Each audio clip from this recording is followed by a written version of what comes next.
Okay, so let's look at clean development mechanism. First, look at the image on the left hand side. Yeah, look at the image on the left hand side and see what is written on the right hand side. Take about 30 seconds. Okay, I want you to just look at the slide for 30 seconds.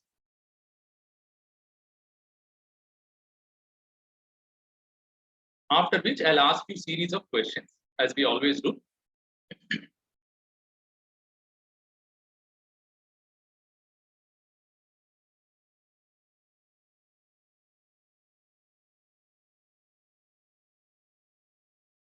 First, I'll ask you questions and then I'll explain. Okay. So the first question to all of you is, you can use the chat window if you want. The first question to all of you is, as per this figure, yeah, the fund flow is from which direction to which direction, which means you have two types of countries, developed countries under Annex 1 and all others in non-Annex. Yeah, so fund flow is from which type of country to which type of country. Can anyone try answering it? It's okay if it is wrong. In the picture, you see a fund flow. Very good. Nigar says developed to developing. Anyone agrees with her?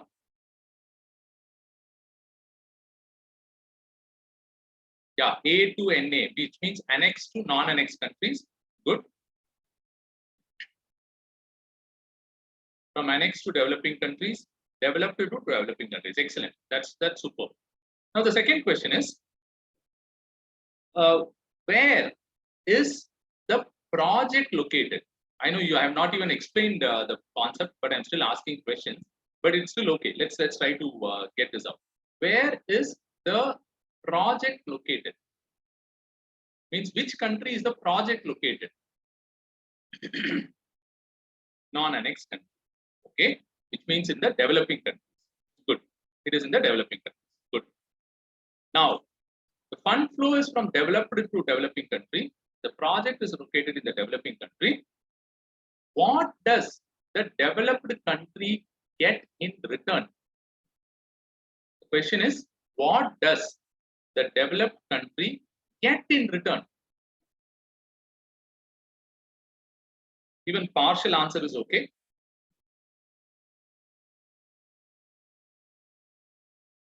Or does it get anything at all?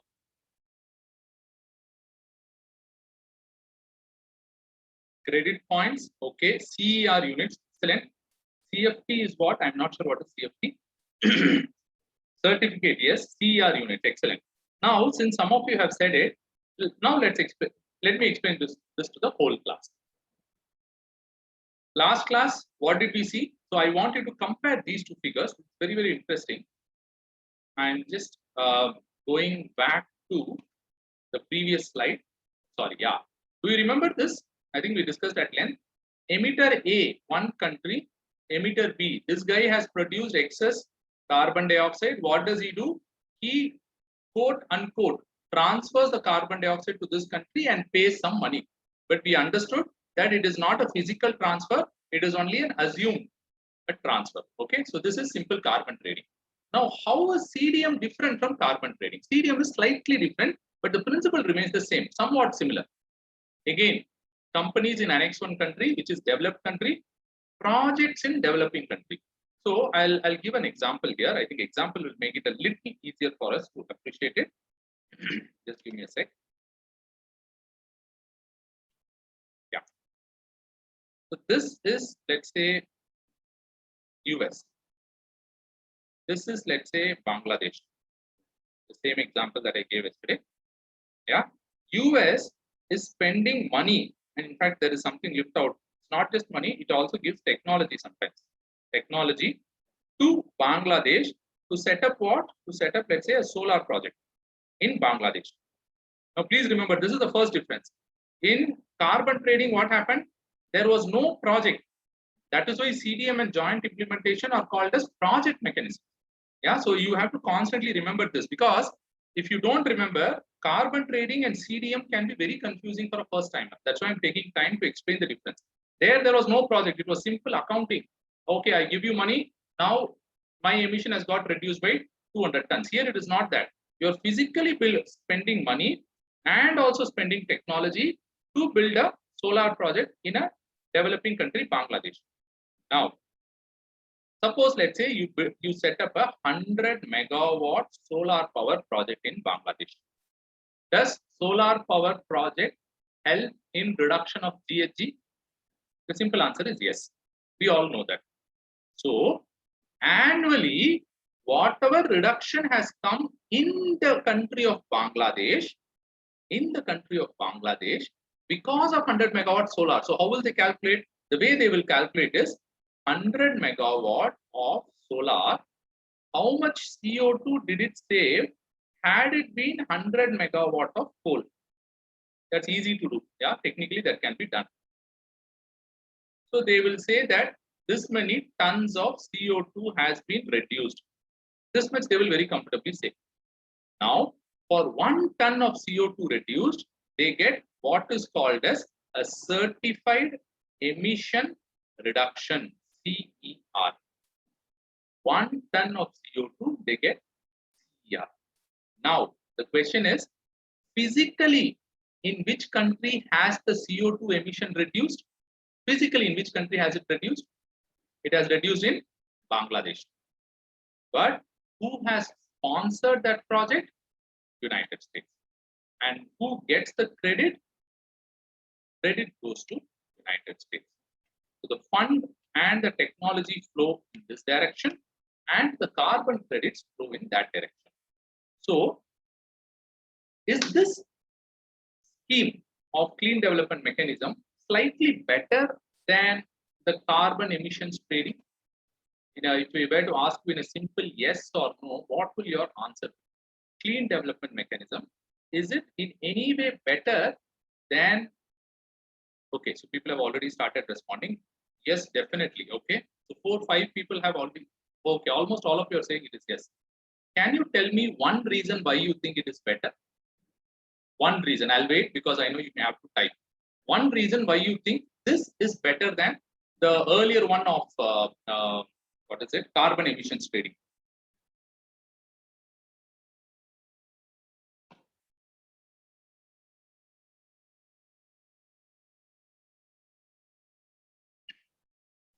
Excellent, guys. Excellent. So all of you have said it correctly.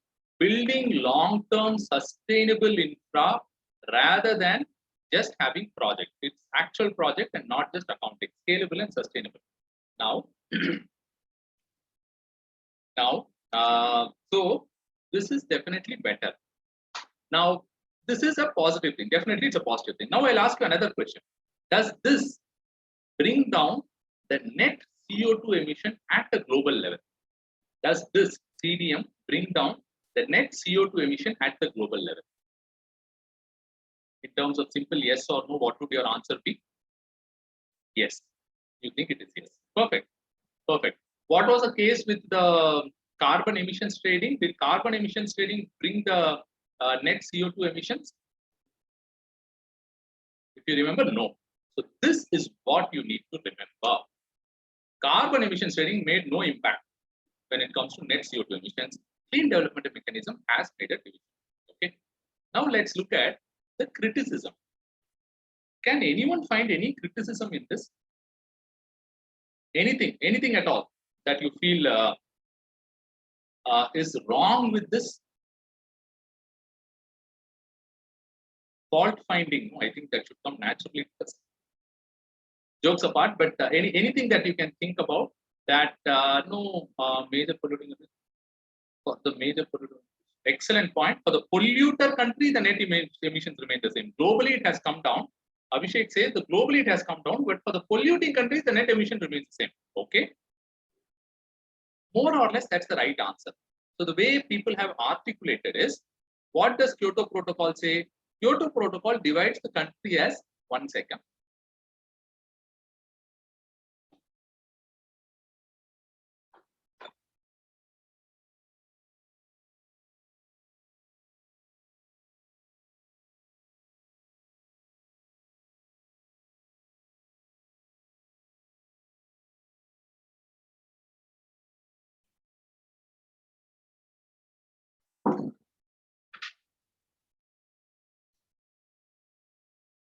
Sorry guys, sorry for the disturbance. My daughter had just come in and was asking. Okay.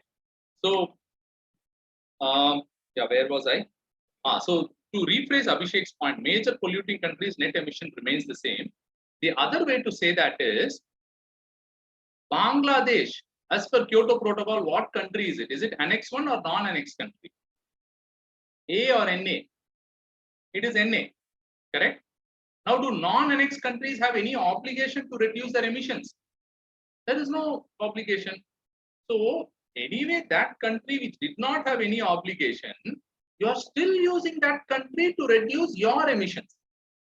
But you may think, but why do developed countries have to go about a circuitous round of putting a project in a developing country rather than their own developed country? Have you thought about why does US, yeah, and it's a one word answer, or maybe 2-3 words if you can write is also fine. The question, if you have understood this, you have more or less mastered the international politics behind climate change to a good extent.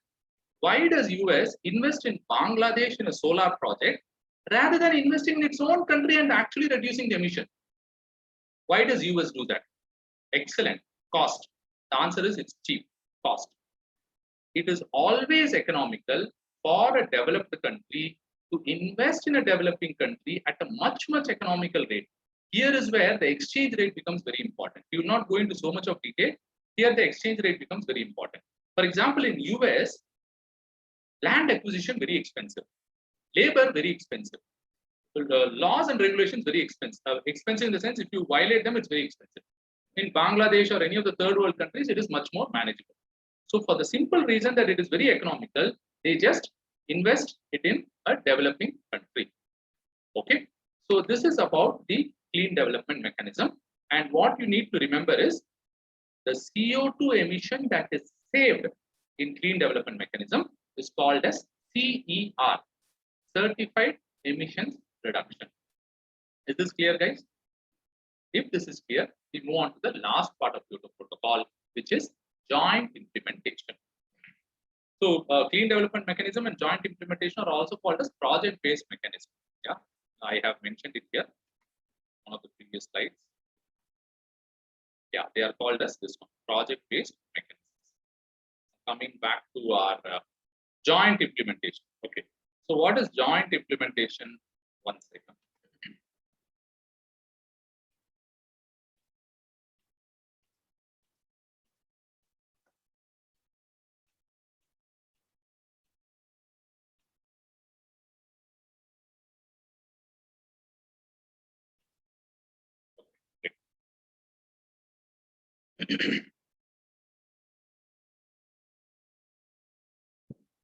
Joint implementation is same or very similar to CDM. The only difference being that both the one where the project is set up and one who funds both are developed countries. Simple. Which means in this figure, if I replace this country instead of Bangladesh, I make it some other East European country or some other European country, then clean development mechanism becomes joint implementation, as simple as that. Okay, rest everything remains the same. So in clean development mechanism, when CO2 emission is saved, it is called as CER, certified emission reduction. If the same CO2 emission is saved through a joint implementation, it is called ERU, emission reduction units. Now you may think, why is US or any other developed country wanting to invest in another Annex 1 country? Why would it do so? Again, cost. Once again, exchange rate. These factors play a role. In joint implementation, it's very important. I have not written the slide, but I want you to remember this or note it somewhere that the joint implementation, majority of the projects have happened in countries called as, if you have heard of this term, in special type of Annex 1 countries called as EIT. Have you come across this term, EIT? Any guess? EIT stands for economies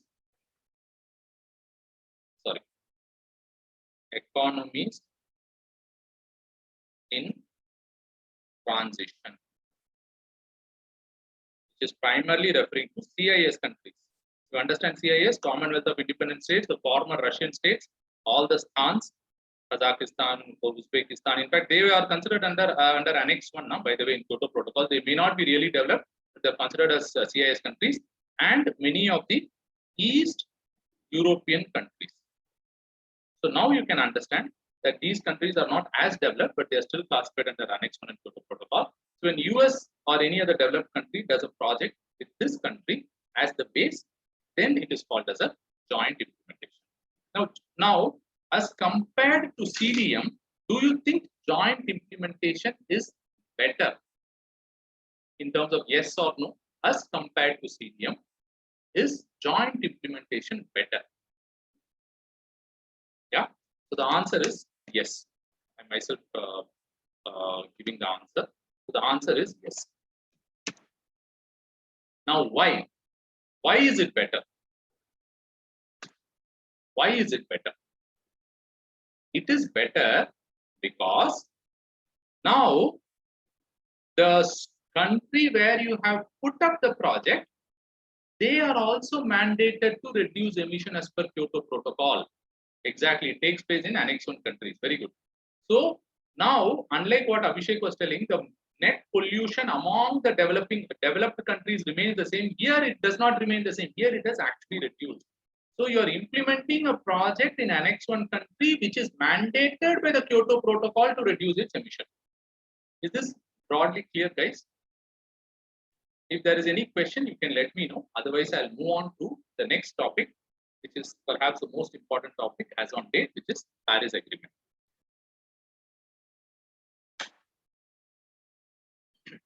Okay. So let's move on to Paris Agreement. Okay, there are a couple of more. I forgot the slide totally. Again, this is a very high-level overview after Kyoto Protocol until Paris Agreement. If you look at it, I've just touched upon some of the important climate change conference. Marrakesh, I have touched. You know what is interesting about Marrakesh?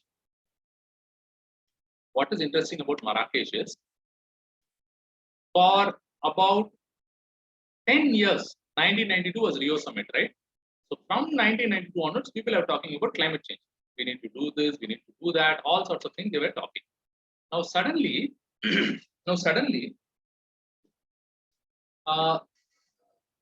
people started feeling that we all are talking, that's fine, but in order to do a project, don't we require money? Everyone said, oh yeah, we require money. No one had really talked about money. So 2001 conference was exclusively focusing on funding. For the first time, there were two types of funds that came: special climate change fund and least developed countries fund. So what were these funds necessary for? These funds were necessary for climate change adaptation and capacity building and technology transfer. So always remember, whenever there is a collaboration between multiple countries, the money usually goes for adaptation, technology transfer, and capacity building. So capacity building is giving the necessary training to the people of that country to adapt themselves. Yeah, something like that. That's called capacity building. So 2001, Marrakesh happened. 2002, transfer of technology for developing countries. In fact, one of the toughest things in international relations is this concept. Extremely sensitive for developed countries, because you would know that why would developed countries transfer technology? Yeah? Because they are all protected by IPR, no? Intellectual property rights. They will just like that not transfer technology. So in Delhi conference, people tried to do it, but they were not really helpful. They were not really helpful. Okay. Then comes your 2007 Bali, which had certain points around. Bali had certain points around. It came up with an action plan called the Bali Action Plan. Just remember this word, Bali Action Plan. It keeps coming on and off, not very frequently, but it keeps coming on and off. And once again, by 2007, what the developed countries started saying, hey, in Kyoto Protocol, you singled out and focused only on us for having emission reduction targets, it is not fair. A lot of developing countries, and in that China and India came for particular mention, a lot of developed countries, they are big emitters, big polluters. So you should have a GHG target for them also. So for the first time, the developed countries started targeting India and China, but in that conference, they could not get their, what should I say, they could not get it implemented. So it did not require binding GHG targets for developing countries. 2009 Copenhagen Accord. The reason why I have put this is, for the first time, this temperature was mentioned. Very, very important. Paris Agreement also it gets mentioned, but for the first time, this mention that we have to keep the rise to less than 2 degrees was done in Copenhagen Accord. And for the first time, a value to the financial assistance was pledged. $100 billion of financial assistance was pledged. Doha Protocol, Kyoto was extended up to 2020. So, yeah, this reminds me. Originally, the Kyoto Protocol's extension was for 15 years. So, 1997 was Kyoto Protocol. So, they said the Kyoto Protocol effect will be for 15 years, which is 2012. Okay. So, 2012 is what they were originally planning. By 2012, since many of the developed countries had not taken any action at all, the Kyoto Protocol is extended up to 2020. The concept of loss and damage, we will discuss that when we discuss Paris Agreement. This concept of loss and damage was touched upon here. It was much more detailed in the next COP called as the Warsaw Conference of Parties 2013. But Doha, they had just touched upon the concept of loss and damage. So this is a high-level overview of some of the important conferences between Kyoto to Paris. So in between, we have this question that why don't they do it in their own country? Does Paris Agreement address this issue? Paris Agreement has a completely different focus. First of all, Kyoto was the one which was focusing on where the project could be and where the project could not be. Paris Agreement is simply talking about nationally determined contributions. We'll come to it. So there, it does not go to this level of project level. It just keeps it at a national level. You decide the target and you comply the target. That's all. Paris Agreement has a completely different philosophy as compared to Kyoto Protocol, which we will see in a minute. Yeah. To answer your question, why they don't do in their own country? Because of economical reasons. And does Paris Agreement address this issue? I would say the answer to that is this issue is not relevant to the Paris Agreement, because Paris Agreement looks at the commitment in a different way and not a project way, the way Kyoto Protocol looks at it. Okay. Now we come to Paris Agreement 2015 COP21. That is your Paris Agreement.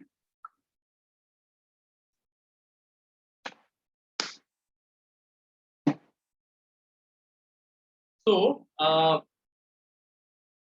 one of the thing about Paris Agreement is that it allows countries to determine their own contribution, but once the country says that we will reduce CO2 emissions by this much, then they are bound. So that is why it is called as a legally binding international treaty. Yeah, but where it gets confusing is it does not force the country on emission. That is their prerogative. But once they decide that I'm going to decrease by this, then they have to abide by it. Not just abide by it, we will see after 5 years, they have to give even a stiffer target, as in tougher target. So it's considered as the world's first comprehensive climate agreement. Why comprehensive climate agreement? 196 parties were part of this agreement. Yeah, they signed this agreement. So clearly, if you look at it, 196 parties, which is primarily nation states. It's even more than the membership of United Nations, yeah, which hovers somewhere around 193, 195 members around. Okay. Now, Paris Agreement said, look, if we are a comprehensive climate agreement, we need a large number of countries to sign the agreement, as in to ratify the agreement. Yeah, not just one person signing, but the country ratifying it. So what Paris Agreement said, they had a condition called double threshold for the agreement to come into force. Double threshold means what? They said 2 conditions need to be satisfied simultaneously. Or in other words, and condition. Condition 1 and condition 2, both have to be satisfied. So the first thing was 55 countries world over have to sign. Okay, let's say those 55 countries are from, let's say, Africa and South America. Does it mean that the agreement comes into force?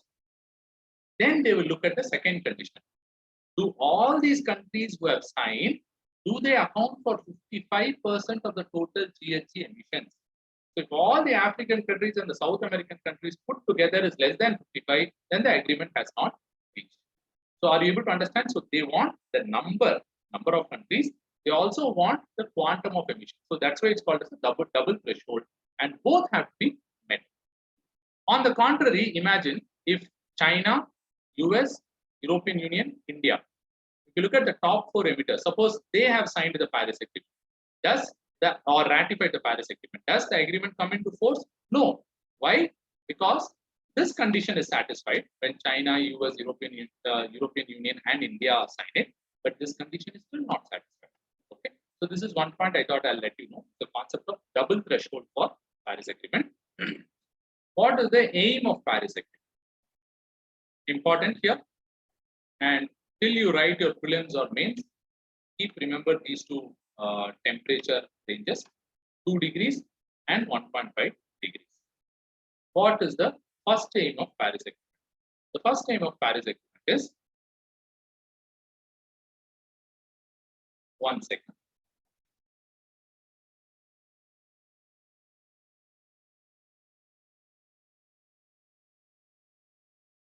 Okay. So the first aim of Paris Agreement is keep the increase in global average temperature to well below 2 degrees and pursue efforts to limit it to 1.5 degrees above the pre-industrial level. Now the first question, what is the meaning of pre-industrial level? Which year are they referring? Approximately, someone can tell me. We discussed this in the last class also. What is a pre-industrial level? Which decade are we talking about? So the pre-industrial level, yeah, exactly. The pre-industrial level roughly corresponds to this period. Yeah, the second half of 19th century, approximately. Okay. It says, so what it means is, suppose in 1850, the global temperature was 21 degrees Celsius. Suppose it says by 2030, so all of the Paris agreements aim, they are planning to get it action by 2020. They're saying by 2030, we should not be greater than, not be greater than 22.5 degrees, which is the best case scenario. This is what we should strive for, or we should at least not be greater than 23 degrees Celsius. Let's say preferably. Is this clear, guys? So the 2 degrees and 1.5 degrees is with respect to the pre-industrial time. So with respect to that temperature, we should be well below 2 degrees, well below 23 degrees. I'm just giving a random value, and pursue efforts to limit it to 1.5 degrees. So many times people get confused even with this 2 degrees and 1.5 degrees with respect to what? It's not with respect to today's temperature. It's not with respect to even 20th century. It's with respect to the last part of the 19th century. Now, do you understand how ambitious Paris Agreement is? You are trying to turn the clock back by more than 150 years. That is why it is so important. That is why it is so, everyone is really putting a lot of effort. But what they are saying is, if we are not able to do this, we are already doomed. That's the urgency of climate change. Many of us don't realize it, but this is what they are talking about. They are not talking about, in economics or in some other subjects, you always have a base year, no? For this wholesale price index or consumer price index, you have a base. That base will be sometimes 10 years, sometimes depends. It could be even 2 years before, 5 years before, 10 years before. But here the reference is at least 120 years before. At least, could be even up to 170 years, but at least 120 years before. Is this point clear? You want to drive this point very well so that you remember it. It is 2 degrees or 1.5 degrees with respect to the pre-industrial level. Okay. So that's the first aim. Okay, so let's strive for it. Now, what is the second aim? Increase the ability to adapt to the adverse impacts of climate change and foster climate resilience and low greenhouse gas emission development. Okay, so a lot of terms here. So the first keyword is ability to adapt. Adverse of climate change. Okay. Now, what do you mean by the term resilience? Have you come across the word resilience? Anyone? You can tell me the meaning of the word resilience. Resilient. I found him to be very resilient, a resilient person. Very good. Bounce back. Someone who can bounce back. Someone who is undeterred by failures. Yeah. Therefore, ability to withstand. Yes. Foster climate resilience means ability to withstand. How will you withstand? By adapting. And how will you withstand? By doing something so that the GHG emission is less. So now connect the first 2 points. First, you're talking that we will limit the temperature to 1.5 to 2 degrees with respect to the pre-industrial level. And then, but we know that it will take time.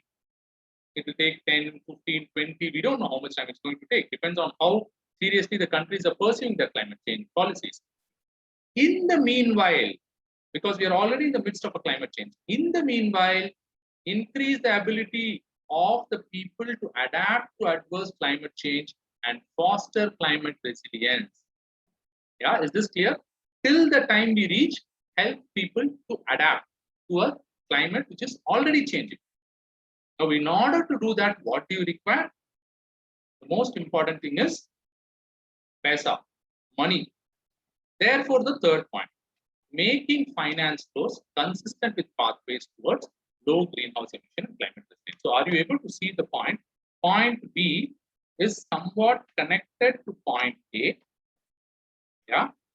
And point C, you can see, is directly related to point B. Yeah. First one talks about we have to limit it to 1.5 to 2. Then it says, in the meanwhile, we are already in a problem. Therefore, we will foster climate resilience. And third, we'll make finance flow consistent so that we are able to achieve point B. So if you are able to interconnect these three, you'll be able to remember it well. 1.5 to 2, we have to adapt and have climate resilient technologies, have low greenhouse gas emissions. C, in order to all this, we need money. So that money part only, they have kind of explained it in a sophisticated language. Make finance flow consistent with pathways towards low greenhouse gas emission. What does it mean? Put the money at the place, at the right place, so that we move towards climate resilient technology and technologies which have low GHG emissions. Simple. Okay. Now, let's look at some of the salient features. What are the salient features? When someone says Paris Agreement, Paris Climate Change Agreement, and you yourself are writing films or mails, what are those 5, 6 things that should always be there in your head so that wherever you go, you just go and write these points? The first point is the concept of nationally determined contribution. Very interesting concept. Nationally determined contribution. So what does this look like? Does this look like voluntary by the country, or does it look like forced? It looks like voluntary, no? The language wise, it's voluntary. Now compare it with Kyoto Protocol. What did Kyoto Protocol say? Hey boss, you are the Annex 1 countries. You have to reduce your emission. In order to reduce the emission, we give you 3 choices. Choice 1, carbon trading. Choice 2, clean development mechanism. Choice 3, joint implementation. Nothing of that sort. It says, you decide first. It's your planet, it's your country, it's your people, you decide. And hence, they came up with the concept of nationally determined contribution. And that nationally determined contribution said that it cannot be enforced by law. There is no law. No penalty if the target is not met. Imagine, first is it cannot be enforced by law. No penalty if the target is not met. How is it possible here? Just imagine in India or even in any other country, if income tax is made optional, okay, how many of us will pay income tax? Even if when it is made compulsory, there is so much of tax evasion, this, that. You need all kinds of technology to link Aadhaar with PAN, with bank account, with whatnot. Yeah. Here they are saying, you determine the contribution. We are not going to enforce, and no penalty if the target is not met. Then you may wonder that then this is bound to fail right away. Yeah. So this point, no penalty if target is not met, it is not strictly correct. It is, I'll qualify it at a later stage. It's not strictly correct. So the third, now your question would have been, if they are saying that you cannot enforce and there is no penalty, then how are we ever going to achieve the desired result? That is somewhat the answer to it is the form of name and encourage system. What is name and encourage system? Have you come across this term before?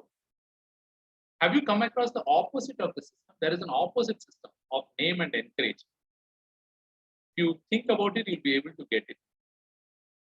They do this in school sometimes. Yeah, I studied in government school. So name and shame. Name and shame. So name and shame is what? Imagine I give you a test, okay, on environment. Okay, 20 people have written the test. Then you know what I do? I pick up the answer sheet of the 3 people who scored the lowest mark, and I display it on the screen like this. Now, what is that system? That system is name and shame. Yeah. So you will just wait for an opportunity to meet me and hit me if I do that. That is name and shame. On the contrary, what I do, I don't pick up the bottom 3, I pick up the top 3 marks, and then I beam it, and then I discuss without in any way making anyone else feel bad. I just say, hey guys, this is how they have approached. See, it's a wonderful answer. Look at the way they have articulated. Look at they have structured the answer. It automatically encourages people to do well. Yeah. Paris Agreement also somewhat tries for the same, calling it as a name and encourage system. Okay. Yeah, when we collect funds above 100 for a social cause in school, they provide badges. Very true. So name and encourage, it is used in a multiple kind of systems. I'm sure some of you would have come across this in your school, in your college, and in India, it is among the parents. It is a little bit more. What should I say? It is name and encourage only, but sometimes it turns out to be name and shame. Have you seen that neighbors, your friend in your class? She always tops. You also go with her only. You never top. So that is not exactly a name and encourage, but at least the focus is on the person who is doing well. Yeah. Anyway, so I think we've got the meaning of name and encourage quite well. Okay. So that's the first point about nationally determined contribution. The second one, very important point. I'll come back to this principle of progression in the next slide. The target has to increase progressively, which means you set a target. Okay. Then after 5 years, when you set a target, it should be considered as tougher than your earlier target. You cannot say, last time I did this much, this time I will do only less. No. First time you can do very low. Next time it has to increase, it cannot be. Okay. That is called principle of progression. The third one is the progress has to be reported once every 5 years with UNFCCC. All countries, they have to report their progress to UNFCCC. Okay. So the first and the most important concept about Paris Agreement is NDC, nationally determined contribution. Okay. Now, the second concept is sustainable development mechanism. Very important for the simple reason that this is a deviation from Kyoto Protocol. Why? It is same or similar to clean development mechanism, but applicable to both the countries. That is both Annex 1 as well as non-Annex 1. Now, what has happened significantly here? Any idea? What is the significance of this? Significance of this is, as per Kyoto Protocol, maximum emphasis was placed on developed countries to meet their targets. Paris Agreement makes no such division. It says all of us are responsible. Developing, underdeveloped, all of us have to have a responsibility to reduce our emissions.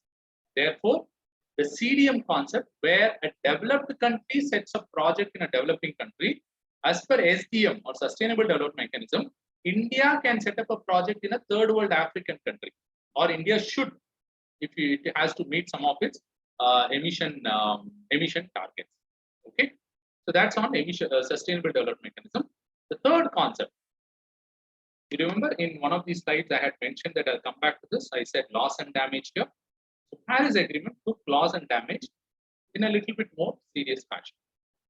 Now imagine the UNFCCC negotiating room. Yeah, imagine a lot of countries are there. There is China, there is India, there is all these superpowers: US, Russia, Britain, France, economic giants like Germany, Japan, all of them in a heated discussion. Okay, everyone pointing blame at the other. Boss, you are the ones who's causing a lot of emission. India says, no, no, no, I am not causing a lot of emission. Look at my population. Look at per capita emission. We are actually, very, very small. So the discussion keeps on going. Okay, and it keeps on going for several days. In between, while they are talking, they see someone raising their hands. I'm just dramatizing it. It didn't actually happen. Just they raise their hands. So the representative of Maldives raised his hand. Okay, he raised his hand, and suddenly in the middle of discussion, he said, yeah, tell me, what do you want? He said, sir, you guys are discussing about what we should do in the next 20, 30 years. We may not exist in the next 20, 30 years. We'll be under the sea. That was a profound statement. It hit all of them very strongly. Yes, we are talking future, but we should talk present. We are talking about potential impact of climate change 2-3 decades down the line. We should talk about what impact climate change has already made. And Maldives is the classic example. I don't know whether you're aware. A large, I would say all, but many islands in Maldives, they could see visibly sea coming into the, sea coming into the land. Yeah. So after maybe, I don't know, 20, 30 years, it's possible that that island may be wiped out from the, I'm exaggerating, it may not be 20, 30, it could be 50, 70 also, because climate change is a lot of scenarios. If this happens, this happens. If this does not happen, that does not happen, so on and so forth. So anywhere between 20 to 70 years, Maldives will disappear. So anyone who is still interested to go to Maldives, make a plan in the next 2 to 3 years. So that hit them very hard. Like Maldives, Fiji is another island nation which also had similar concerns. So all these countries together, they formed a grouping called Alliance of Small States. So the Alliance of Small States, for the first time, they formalized, as I said, in 2012 itself, the concept of loss and damage had come. But these Alliance of Small States ensured that in Paris Agreement, their concern was given a, their concern was given a center stage. It occupied the center stage. So naturally, the negotiators across countries agreed that this is indeed an existential problem. We are talking of 30 years, they're talking about now. So what they did was, they divided loss and damage. So loss and damage, there is nothing much to really define. Loss is permanent loss of livelihood. For example, what is an example of loss? Suppose in Maldives, someone is doing agriculture. Very difficult. There are no rivers, no source of fresh water. But hypothetically, let's assume that in some hill, they are doing some agriculture. Okay. Now, because of seawater coming in, that agriculture land is completely gone. It is saline water incursion, and therefore agriculture is impossible. That is loss. Because that's a permanent loss of income. What is the damage? A cyclone had come, hit their home, then they have to rebuild. That's an example of damage. So that's how the term loss and damage. So this loss and damage can be of two types. Immediate impact. Cyclone. The impact of cyclone is immediate. Slow onset impact. Slow onset impact is the rise of sea level. Okay. So there are two types of loss and damage. And 2013, so this Warsaw International Mechanism is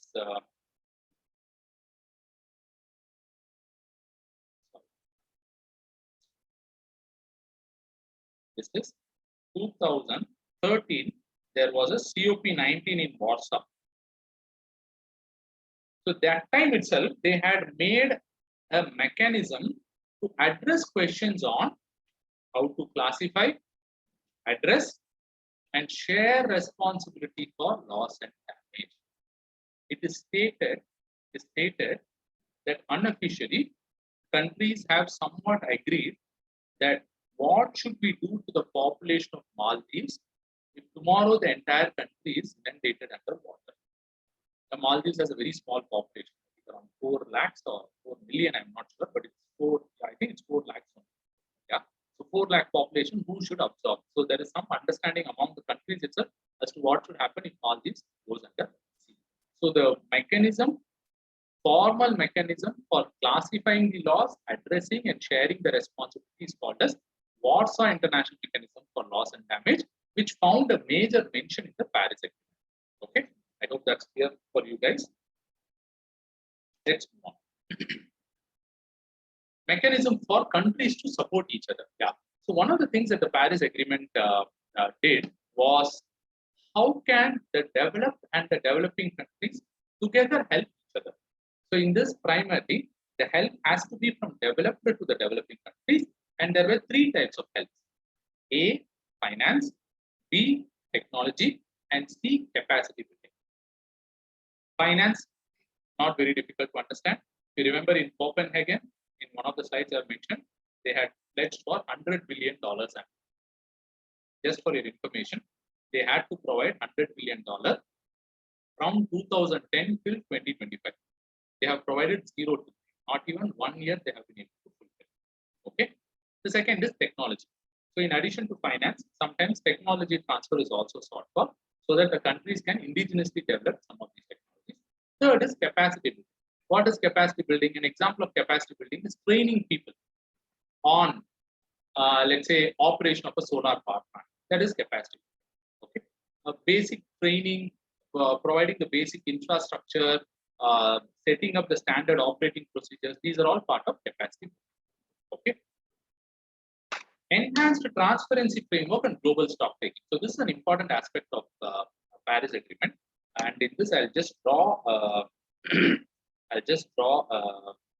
what should I say, a timeline, so that we understand this enhanced transparency framework better. Okay, so let's say this is 2015 Paris Agreement. Let me draw here 2020. 2025. Okay, so I'm going to do this, then I'm going to put 3 other years. So this is 2018, this is 2023, now what is 2015? 2015 is Paris Agreement itself. Paris Agreement itself. Okay, so in Paris Agreement, every country, what does country say? That we will have a plan. So they had a plan in Paris Agreement. Then what does the country has to do? The plan has to be revised once every 5 years. And no backsliding allowed. This is what I told you. The next target should be tougher than the earlier target. So in 2020, for the countries, will be the first revised target. You can name it whichever way you want. I'm calling it as the first revised target, or you can just call it as the second target. And 2025, it will be the second revised target. So on and so forth. Clear? So far, so clear? 15, 20, 25, it goes every 5 years. Then, the country has made a promise of reducing CO2 emissions by X tons, let's say. How will UNFCCC know that they are doing it? They will know the country reports it. So, there is a mechanism for stock taking. This is a mechanism for stock taking. What it means is, let's say 2023. So India has revised its target, let's say in 2020. So what India will say is, by 2025, we will reduce our CO2 emission, let's say by 10 gigatons. I'm just giving a random example. By 2025, we will reduce our CO2 emission by 10 gigatons. So the UNFCCC will not wait for 2025. What if India has not made any improvement at all? In 2023, it will call all countries, India, all countries, and do something like a midterm review, because 3 out of 5 years has gone. This is 2020. 23 is the review. 25 is the time when they are actually supposed to achieve. So there is a review. So there is a good pressure if you look at it. you look at it, this is one sequence and this is another sequence, right? This, if I call this as 1 and this I call it as a 2.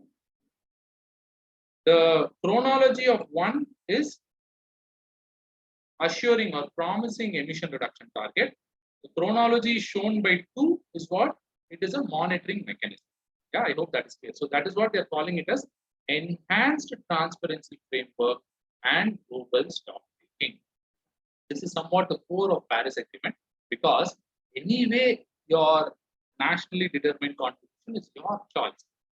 Whatever you are deciding to do, at least do it honestly, at least do it transparently, and hence the name ETF, or Enhanced Transparency Framework. Okay. Now, I specifically put the last part more from a current affairs point of view. The concept called as global peaking and climate neutrality.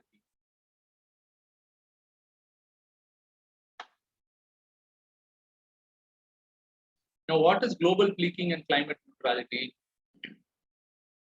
If you look at the graph, yeah, if you look at any graph for any country or even world over, yeah, this is time, this is CO2 emission. The emission is rising. Let's say it's rising. Yeah. Let's say at this point, let's say this is 2015. Suppose let's say this is 2015. After Paris Agreement, the emission will not immediately come down like this. Do you agree? Because the emission here is a result of policies that were there several years back. So that impact of policy will continue. It will continue like this. Continue like this. And because of the commitment of Paris Agreement, then it will first stabilize. And later it will come down. Do you agree?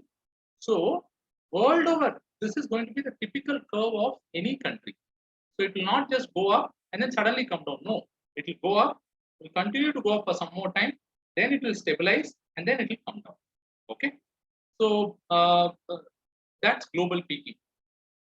The parties aim to reach global peaking of greenhouse gas emission as soon as possible, recognizing peaking will take longer for developing countries. That's very true.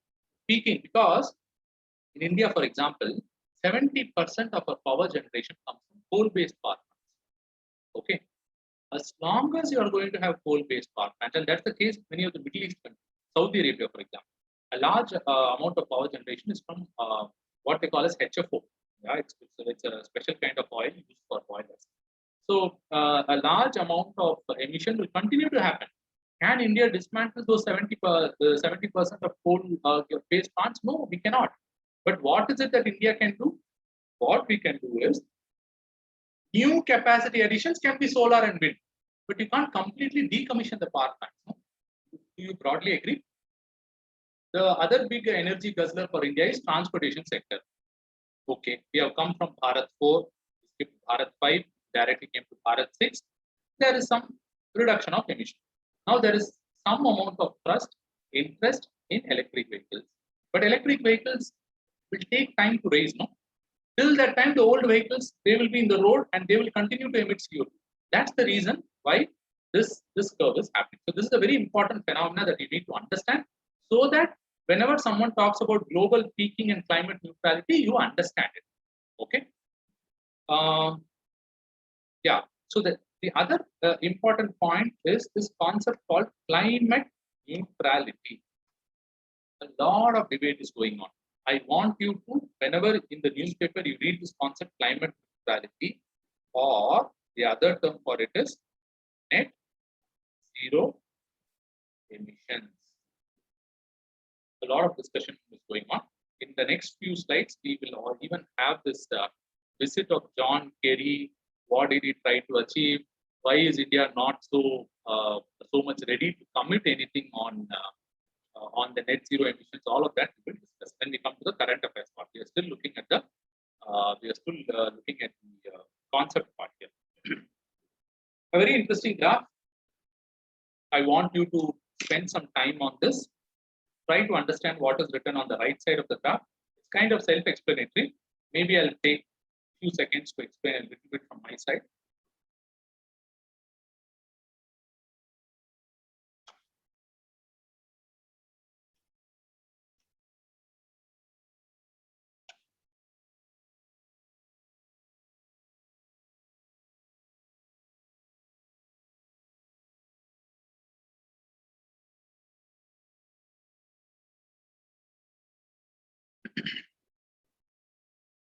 Okay.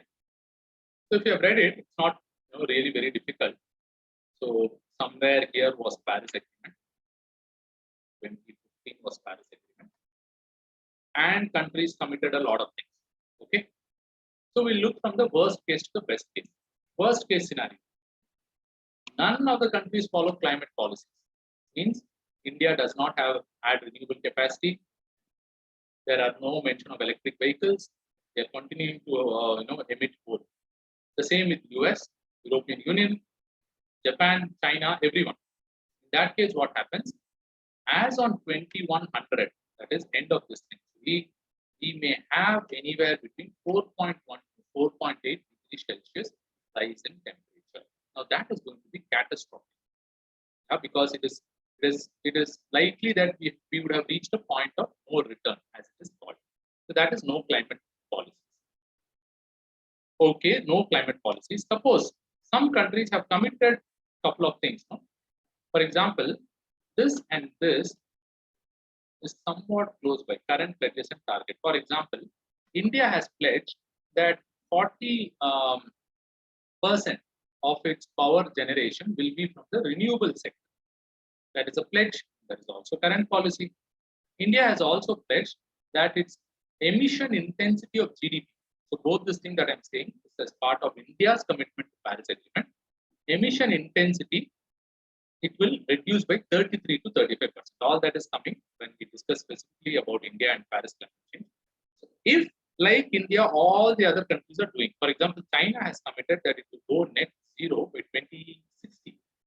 There are around 130 countries which have said that they will reach net zero by 2050. So if all that is there, then we are looking at an average rise of temperature in around 2 to 3 degrees Celsius. But the ambitious Paris Climate Change Agreement, the ambitious Paris Climate Change Agreement of 2 degrees and 1.5 degrees, that would require drastic measures to be taken by all countries, including India, if we really have to reach that goal. Okay, so this is kind of a broad overview of the best case as well as worst case scenario. What is also interesting that you are seeing is, if we have to reach 2 degrees or better 1.5 degrees, we should actually be net zero worldwide. Very important.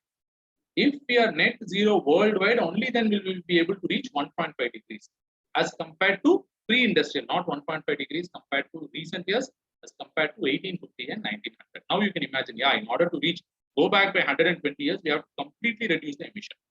So it's almost, as you can see, almost next to impossible target that we are looking at, both 1.5 and 2 degrees. These two look like most probable or perhaps achievable, the way it looks like. And in this current policy, are you able to see this, what they are saying? Globally, we are here, there is a slight peaking. Are you able to see here? And then it falls down, which is what was mentioned in the previous slide also. That is Paris Agreement for you. Okay. There are some current affairs slides also coming. But before we go to the current affairs slide, I thought I'll also cover some of the organizations, conventions, and reports related to climate change. So that's the next section. But before that, I also have highlighted this in yellow. As you might be knowing by now, anything that is highlighted in yellow means it's a self-study. Okay. So one thing that you should remember, while you're reading newspapers, one concept that we discussed was COP, Conference of Parties. This we had discussed in the previous class itself. And you all know Conference of Parties, the first Conference of Parties was in Berlin. Okay. Now, two more new terminologies had come. new terminology is CMP and CMA. Not to get too worried, CMP is the C here refers to COP, Conference of Parties, of the meetings of parties Kyoto Protocol. Blindly, the way you should remember is from 2005, a new kind of naming started. So 2005 was COP11. Do you agree? Why is 2005 COP11? Because COP1 was 1995. So simple math, COP1 was 1995. Therefore, 2005 was COP11. And then that was also called as CMP1. Why? Because Kyoto Protocol came into effect in 2005. So they just came to be known as CMP1. So from that year onwards, what happened? When the COP increased by 1, the CMP also increased by 1. This is to say that from 2005, we are tracking the progress of Kyoto Protocol. Simple. Because you remember in the last class I said, or even the previous class I said, the three most important things you need to remember are Rio, Kyoto, and Paris. So from Rio, we got Berlin COP1. So it is this reading. From Kyoto, you are getting this reading, CMP. And from Paris, which is from here, the next conference, we are getting CMA. What is CMA? Conference of Parties serving as meeting of parties to Paris Agreement. So COP is with reference to the Berlin. CMP is with reference to Montreal, but actually refers to the date in which Kyoto Protocol came in, because Kyoto Protocol came into effect only in 2005. So it was negotiated in 1997. It came into force only in 2005. And CMA came into force the year after Paris Agreement. So sometimes some of the students have asked, what does this mean? I thought I'll just have a slide. And I have mentioned few points about some of the conferences that have happened after Paris. 2016 is Marrakesh. 2017 is Bonn. 2018, which I have not mentioned, is Katowice, Poland. 2019 was Madrid. 2020 did not happen. 2021 is your Glasgow, which many of you rightly said belongs to UK. Now, environment, you will face a challenge of integrating your current affairs. Okay, because what I'm teaching so far is theory. I'm also going to teach very quickly. I'm going to finish this climate change and organization and then start the current affairs, because we have now, we've actually gone 56 slides. There are about 10-12 slides on the organizations also. Then you have sufficient static portion covered so that now you can look at the current affairs. So one of the things I will share with you is the notes, and the notes will be given to you in this format. Are you able to see this format? 2 slides will be in 1 page, and there will be enough number of blank space for you on the left, right, bottom, everywhere. Why is this space deliberately given? So that if some current affairs comes, you can write it then and there. So I urge you to take print. So you will be given the slide itself in this form, not as slides. It will be given in the form of 2 slides in 1 page, so that you are able to compress more information. Because I'm just wondering, at the end of this classes, let's say by March, I am easily looking at 1000 to 1200 slides. Though the number looks very big, but please remember that I'm using Arial 20 font, which is very big. There are also a lot of images. I've kept some space also. Okay. So suppose that you have 1000 slides. When you have 2 slides on one side of the page and 2 slides on the other side of the page, take print out, all that you need is 250 pages. Now 250 pages of content for environment, science and technology, disaster management, internal security and international relations is not at all bad. In fact, even 350 pages is not bad. Yeah. In that 350 page, or let's say 300 page, let me say 1200 page is what I'm able to cover all. In that 300 pages, you may have to add, I would say, around 10 to 15% of additional pages for current affairs. That is all. Because I'm anyway going to cover till March. From March to prelims is June, and from June to September is another 2 months. So I don't expect you to add more than 10-15% of additional pages. Okay. So I thought I'll just share with you my thoughts, because I remember, Ashwati also was doing something like this. So she used to take printout and she used to maintain a file. The file is that don't staple it because so that you can remove a page and put a new page there, and so that it looks like a very nice seamless notes of static and current affairs. Yeah, that's the whole purpose of this course. So the last topic of today's discussion is on organizations and conventions and reports. Very, very important when it comes to prelims, especially. Very, very important. This year perhaps was an exception, but typically they ask 1 or 2 questions or even more based on organizations and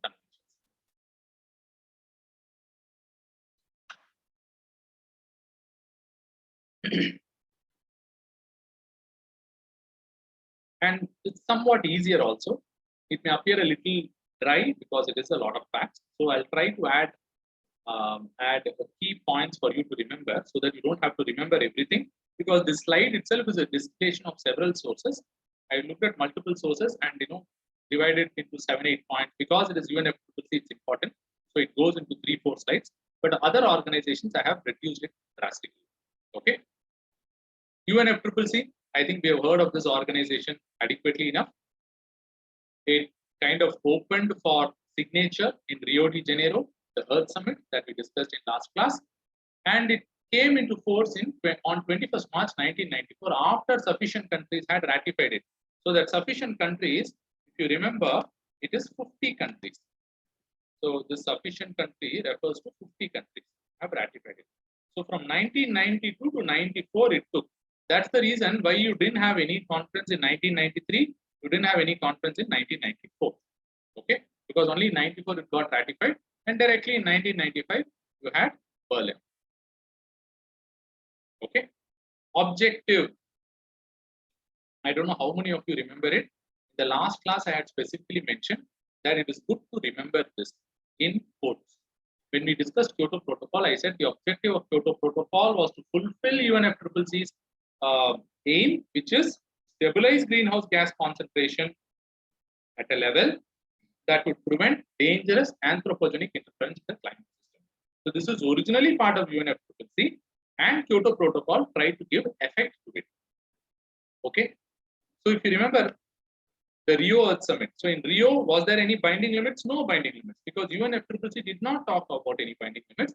At that point in time, 1992, the aim was to bring all countries together on a common negotiation platform.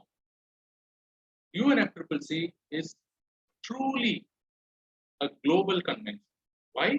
197 parties. Now here the parties is predominantly countries, sometimes small parts of non-state aspects are also there, but all in all, it covers all the major and the minor countries of the world. So that's why I say UNFCCC has more parties than United Nations General Assembly. Okay, so that's one. And one point about international convention, I will just take a minute here. So you will find the word convention. You will also find the word protocol and agreement. Okay. It's important for us to know the difference. Convention means think of it as a high level in principle. For example, when you say United Nations Framework Convention on Climate Change, at a very high level, they are talking the stabilized greenhouse gas emission to prevent dangerous anthropogenic interference. At the convention level, many people will agree because everyone agrees to it. No? At the convention, they'll say, hey, it is our objective. It is our objective that we stabilize greenhouse gas concentration to prevent dangerous anthropogenic interference. Everyone agrees. Then they get into a little detail, just Kyoto Protocol. In order to do this, you are Annex 1 countries, you are non-Annex countries. Annex 1 countries, you can reduce your emission either by yourself or by carbon trading or by clean development mechanism or by joint implementation. That becomes protocol. Is the difference clear? Convention is always high level and in principle. These are two terms that you need to remember.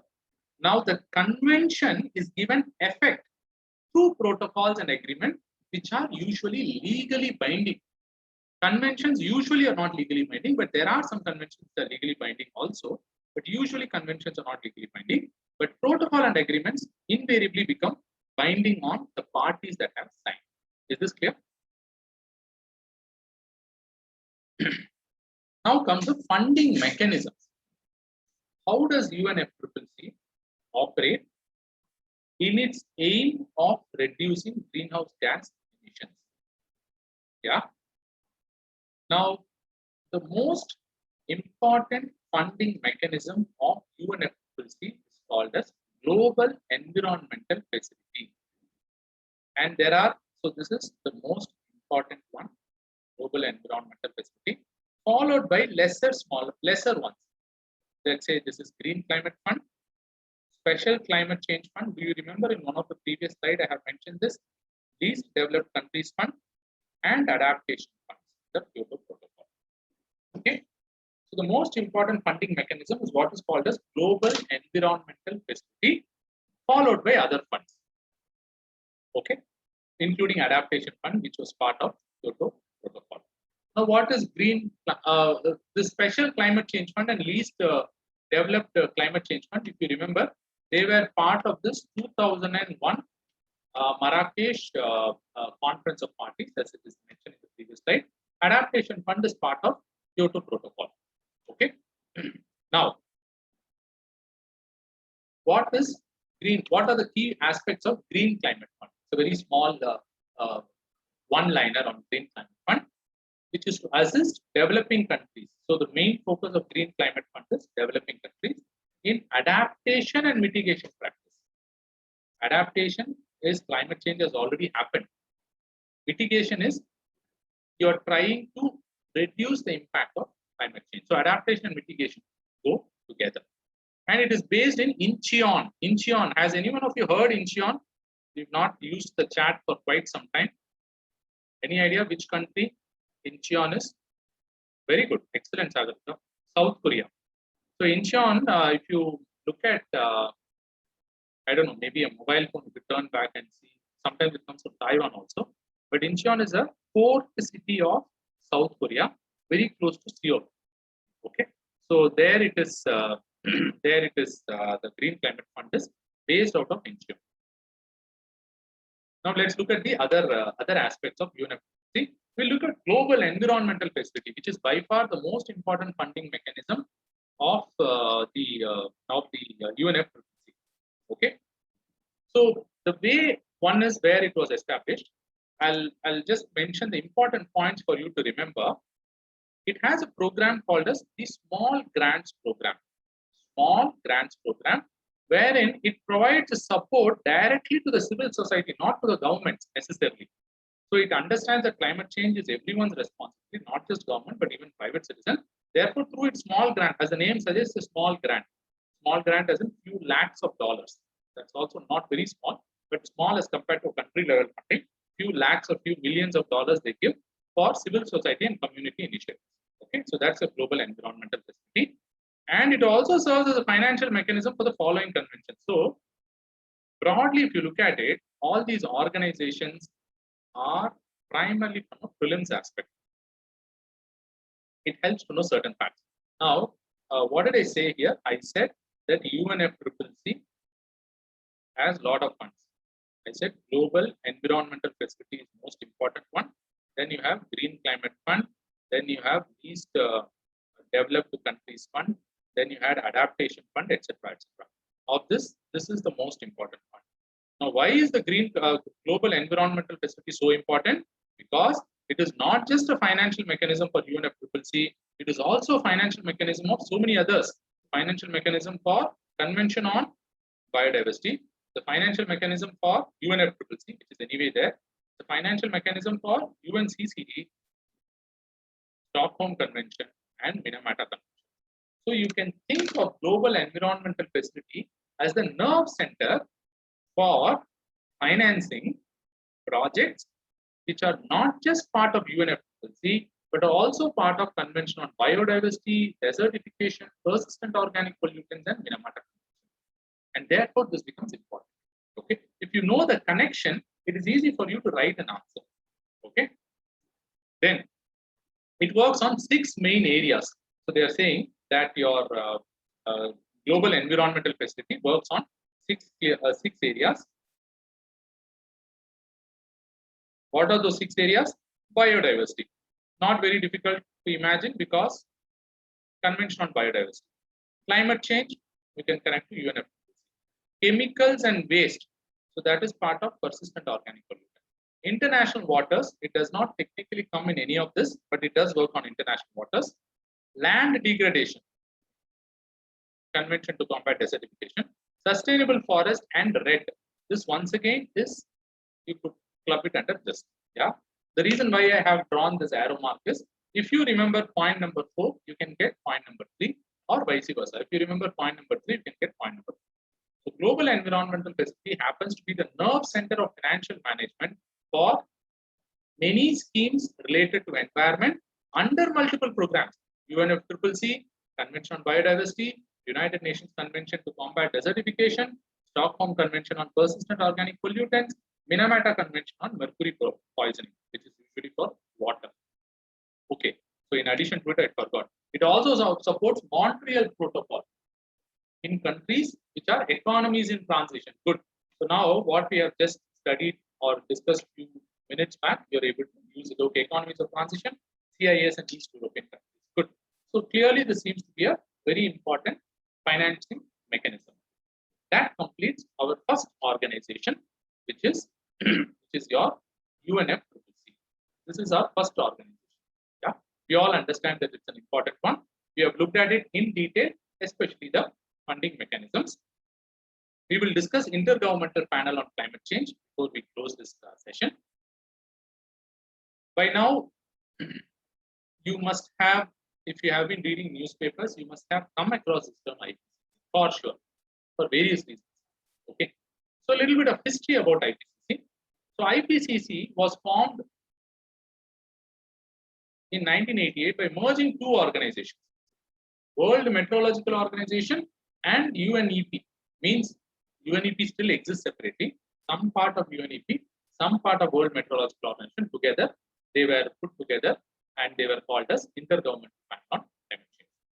Huge membership, it is to be expected, and it is an internationally accepted authority on climate change. You know, think about it. Why do we need an organization that will be internationally accepted? Because when the organization submits a report, no one should disagree with it. Okay, which means, logically speaking, all the countries of IPCC, all the countries of UNFCCC, they'll have a couple of scientists in IPCC. Logical, that is the fact also. So I'll come to it.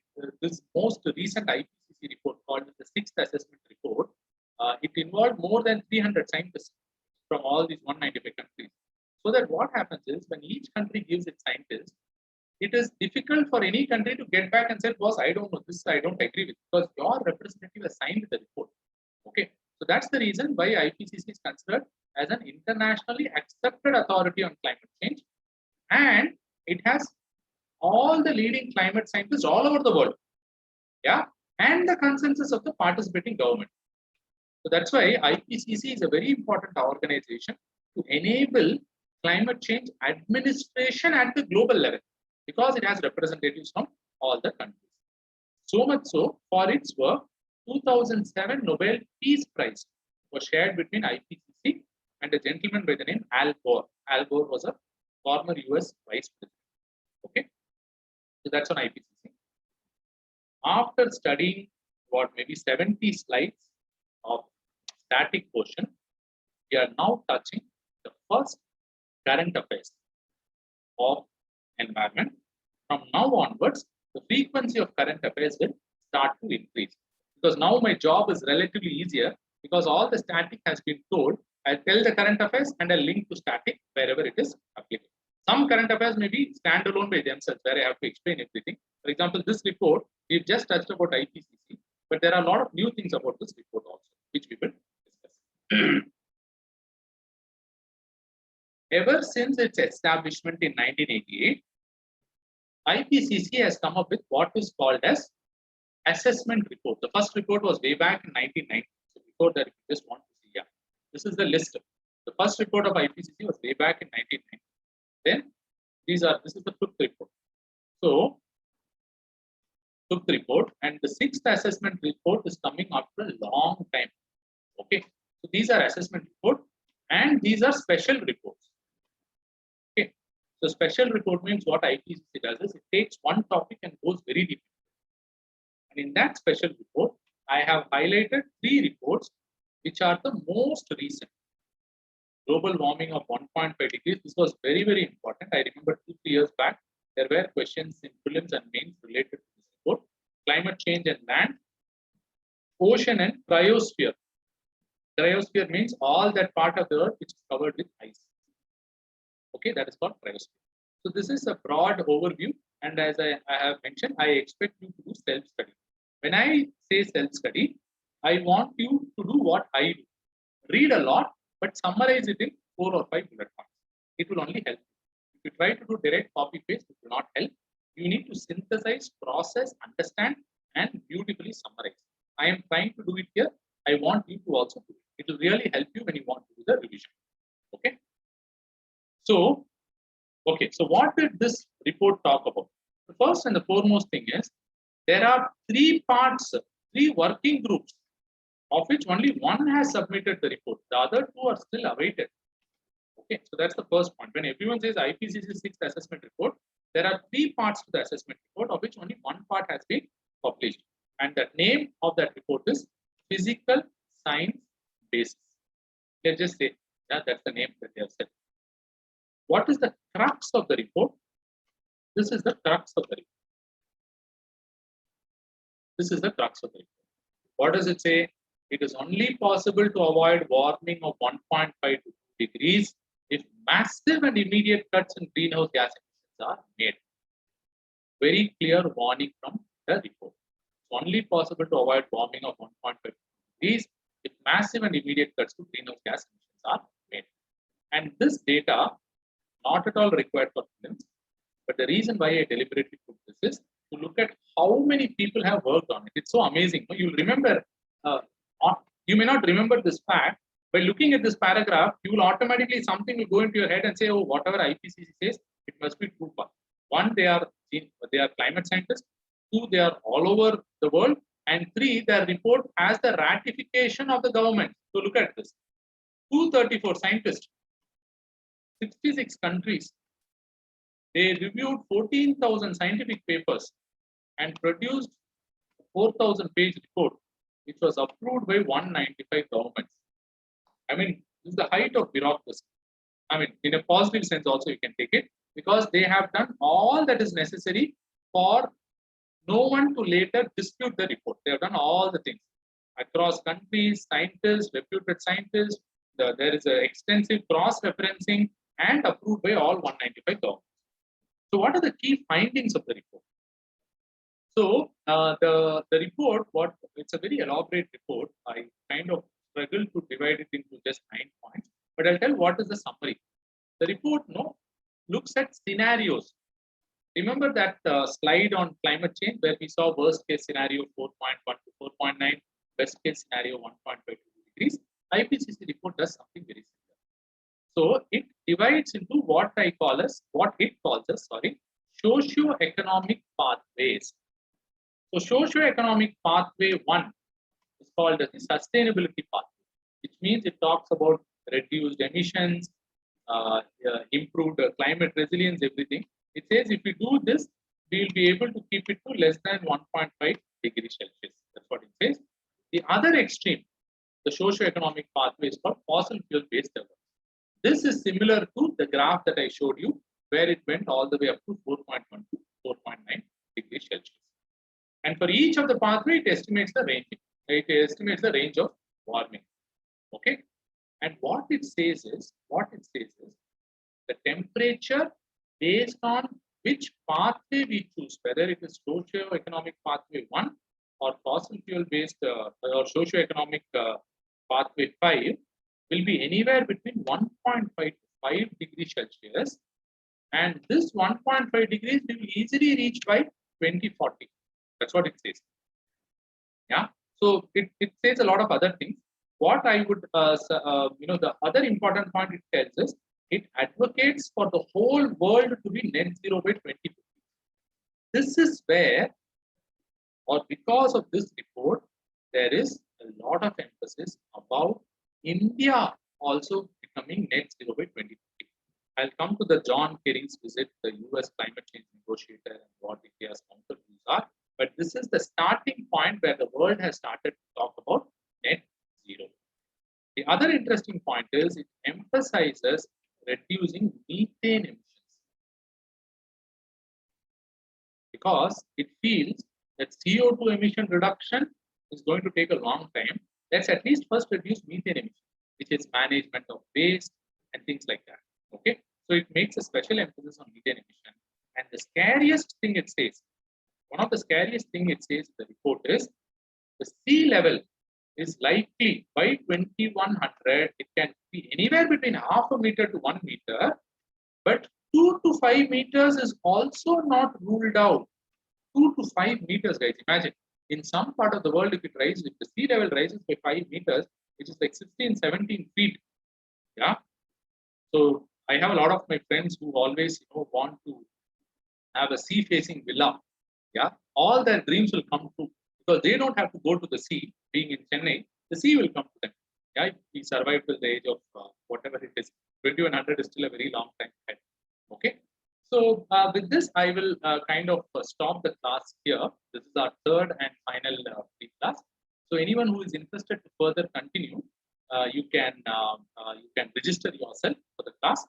And what is pending also, I will tell you. I will talk about some of the other organizations in class 4, the United Nations Environment Program. Then once again, we come back to current affairs because there were various kinds of reports: emission gap report, adaptation gap report, protected planet report, global environment outlook, climate change performance index. Extremely important because it has given a thumbs up signal to India. I don't know whether you are aware.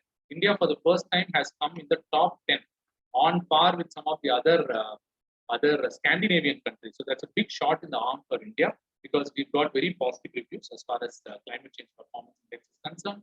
We will look at who is the hero and who is the villain. Here, we look at the red, the small concept on land degradation. Then we go for ozone depletion. What are all the various reasons? What is UV ray? What are the various types of UV rays? What are ozone depleting substance? This, if you want, I'll just teach as to how one CFC molecule can destroy tens of thousands of ozone. It's very nicely explained in this picture. Because it is ozone, we'll talk about Montreal Protocol. We'll talk about comparison of Montreal and UNFCCC. If you remember, I told Montreal Protocol is considered as the most successful international agreement ever. Okay, and 2022 also marks 30 years of UNFCCC and 35 years. So whenever something completes 30, 35 years, they become a little important. Then we will look at India and climate change. Now this is another subject in itself. Why? Because first I'll take you through India and Paris Agreement. Okay. Why I'll take you through India and Paris Agreement? Because there is a lot of buzz and news currently on what India needs to do. So these are the commitments of India under Paris Agreement and what measures India has already taken, and what I was mentioning about visit of John Kerry, US climate envoy. Why did all of that happen? Because US has re-entered Paris climate deal. You may be aware, Trump, the previous president, pulled US out of the Paris climate. Now they are once again joined. So this current affairs we will discuss in detail. Issue of net zero and why India is not very comfortable with the concept of net zero, that people are pushing it for net zero. So net zero itself, I talk about 2 slides. Then I'll also tell you that it is not just India is doing something for climate change now. It has been doing something for climate change way back in 2008 when we had a national policy called as National Action Plan on Climate Change. Under that, there are 8 policies, and I'll mention 2 of these policies in detail, which is National Solar Mission and National Mission on Enhanced Energy Efficiency. Then I'll also discuss about what is the meaning of carbon markets in India. India has a very interesting carbon market. One carbon market name is Perform Achieve Trade. Another is called as Renewable Energy Certificate. Then there are a lot of government initiatives. And then we move to conservation of soil and land, which is more on sustainable development. So climate change itself, including India and Paris Agreement and National Action Plan, So climate change itself, I estimate, will take us another 2 to 3 classes if it has to be dealt in a lot of detail. After that, you don't have to worry about climate change at all. I can say that with some amount of confidence. We are taking a lot of time so that you only have to update current affairs. And when you read current affairs, I'm hopeful that 90% of the static concept related to that current affairs will be familiar to you. Okay, so we'll finish climate change. I'll think whether I need to do pollution or sustainable development first, but we'll finish both sustainable development, pollution, biodiversity, and the basics. All this I plan to end by end of November. By end of November, I'll also start science and technology, which is the other important area of GS paper 3. Okay, so that's it from my side. If anyone has any questions, they can stay back. Others can log off if you want. Thank you so much. It was a good participative class. I know this class didn't have the kind of interaction we had in the last 2 classes. It is bound to be so. Please remember a fundamental mantra when it comes to UPSC. You may feel that a lot of things are boring, yeah. But there is a very important line I always tell mentees, that what is boring is usually scoring also, yeah. So you may find it difficult to read some of this, but figure out some way in which you can remember at least the key points, because what is boring is likely to be scoring in UPSC. With that, thank you all for joining in for these 3 classes. Those who don't have any questions may log off. If anyone has any questions, you may kindly let me know. Either you can raise your hand, or you can just type your question. I will try to answer the question as much as possible. Yeah, thank you guys. Thanks for your participation. Thank you for the participation. 1 second.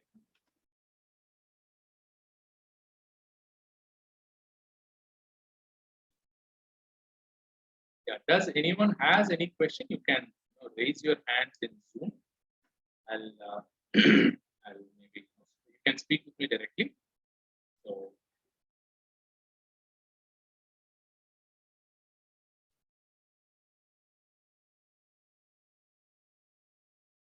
yes, Arun has a question. Please go ahead, Arun. Yes, sir. You said about the notes part. So, will you be giving us the notes like as soon as the class ends, so that we can, read, and or you will be giving like all the 1,000 and odd pages together? So yeah, that's a good point, Arun. 1,000 and odd pages together I'll not be giving, because I myself fine tuning them. I would really like to reach a particular level of perfection before I give. But what I can assure you is, from the next class onwards, whoever registers, notes will be provided before the class. It's very logical. I do that typically all the time. The notes for that class will be given to you before the class, so that whoever is interested can read and come up with some questions, and we can have some healthy discussion. right, sir. Wonderful. Thank you, sir. Thank you. Thank you.